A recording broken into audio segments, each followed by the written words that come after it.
Jewish actors are often cast to portray Nazis. This may seem a bit ironic, but it stands to reason, since many were either German or Austrian born, and they often have an excellent sense of the historical significance of these characters. When asked how they feel about portraying Nazis, many have said that they are just simply professionals performing a role. But some have noted that, for obvious reasons, they have no problem in making the characters look as evil or buffoonish as possible. Here's a partial list of some of the better-known examples of Jewish actors who have played Nazis or Germans in the Nazi regime.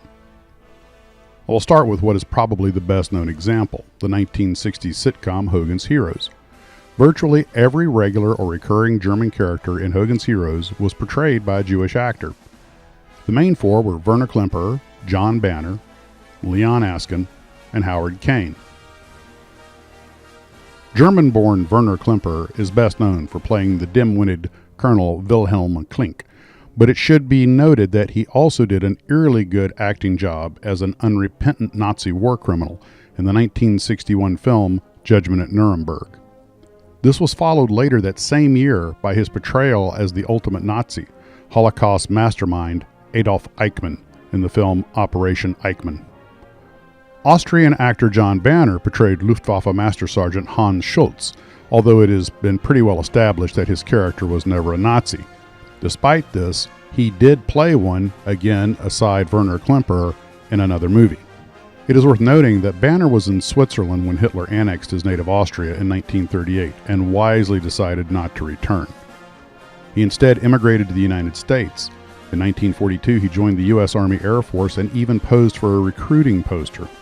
Yep, that Schultz. He also lost much of his family in the Holocaust. Another Austrian Jewish actor from Hogan's Heroes was Leon Askin, who played General Burkhalter in a recurring role. Askin immigrated to the United States in 1940 and, like John Banner, served in the U.S. Army Air Forces during World War II. Howard Kane, born Howard Cohen, was an American Jew who was best known as Gestapo Major Wolfgang Hochstetter, a deliberately cliched portrayal of a hardcore Nazi officer. The movies already had a tradition of casting Jewish actors as Nazis. No place was this better represented than Conrad Veicht's portrayal of the German Luftwaffe Major Strasser in Casablanca. This incidentally led to one of the most famous lines in the history of cinema. Major Strasser has been shot. Round up the usual suspects. In reality, Conrad Veidt was a refugee from Nazi Germany. Austro-Hungarian-born Otto Preminger made an excellent camp commandant in the 1953 movie Stalag 17. Some actors who had worked with him joked that he wasn't even acting. Allegedly, he could be a real tyrant to work for. English actor Peter Sellers famously played the titular character in the movie Dr. Strangelove. He also played multiple roles in the 1974 comedy Soft Beds, Hard Battles, including both as Hitler and Gestapo thief Schroeder. Derren Nesbitt, born Darren Horowitz, is an English actor who was often cast as a German. He portrayed the suspicious Gestapo officer Major Von Hapen in Where Eagles Dare. As a side note, Nesbitt pointed out that the black uniform he wore was no longer used by the Gestapo at this point in the war, but the director wanted the sinister black look. That led to some interesting stories that he discussed in an interview in detail. There's a link below, and it's worth watching. Half-Jewish German-born actor Anton Diffring made an entire career playing Nazis on film and television. These include Albert R.N. in 1953, The Colditz Story in 1955, Heroes of Telemark in 1965, Where Eagles Dare in 1968, in which he worked with the previously mentioned Derren Nesbitt, Operation Daybreak in 1975, and Escape to Victory in 1981, amongst others.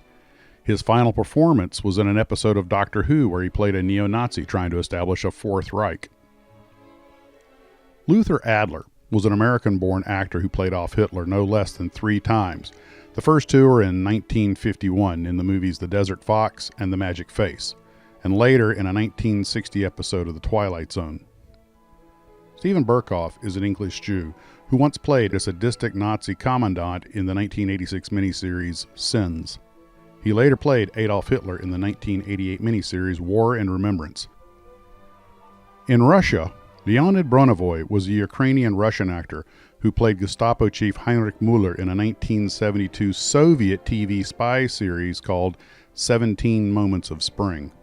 English actor David Warner portrayed Holocaust architect Reinhard Heydrich twice, once in the 1978 TV miniseries Holocaust and later in the 1985 TV film Hitler's SS, Portrait and Evil. He also played a Nazi officer in the 1977 war film Cross of Iron. Harvey Keitel even once played a Nazi officer in the 2001 Holocaust film The Grey Zone. Christopher Waltz had a memorable part as the SS officer Hans Landa in Quentin Tarantino's Inglourious Bastards. While I do not know if he is Jewish, as he is very private about his religion, his son is a rabbi in Israel, so at a minimum it gets a mention. There are also some great examples of Jewish actors playing fake Nazis. Both William Shatner and Leonard Nimoy are Jewish and wore Nazi uniforms in the Star Trek episode Patterns of Force. This, however, was on another planet where a new Nazi party had been started by a well-meaning but misguided and interfering human scientist who thought he could mix the efficiency of the Nazi regime with egalitarian values. It failed spectacularly. American comedian Jack Benny once portrayed a Polish actor pretending to be a Nazi officer in the 1942 comedy To Be or Not to Be. The legendary American director and actor Mel Brooks portrayed the same role as Benny in his 1983 remake of To Be or Not to Be.